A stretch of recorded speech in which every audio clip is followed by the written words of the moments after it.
Alright guys, the first exercise I'm doing here is called skull crushers.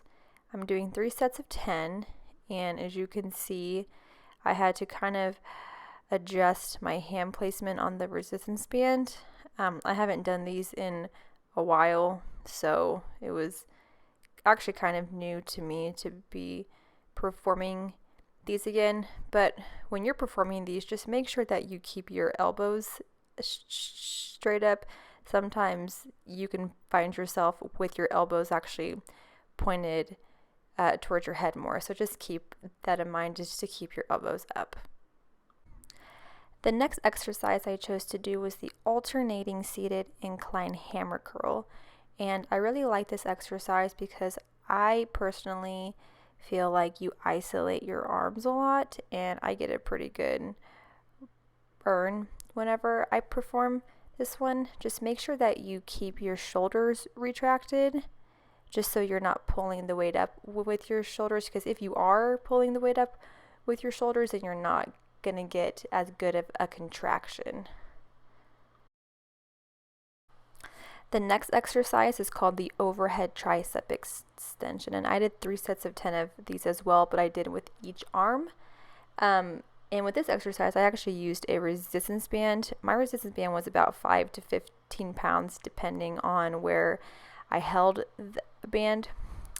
And just keep in mind with this exercise that you want to make sure that you keep your elbow pointed up towards the ceiling, okay? As you can see, my camera work wasn't really quite the best here, and I can kind of see my elbow going forward a bit. This is because since I haven't worked out in quite a while, my shoulder range of motion is pretty bad right now, but just make sure that you focus on keeping that elbow up towards the ceiling. Alright guys, next exercise is called the seated bicep curl. I did 3 sets of 10 of these as well. And with this exercise, you want to keep your elbow stationary, and you want to place your elbow a little bit in front of your hip bone, but not much.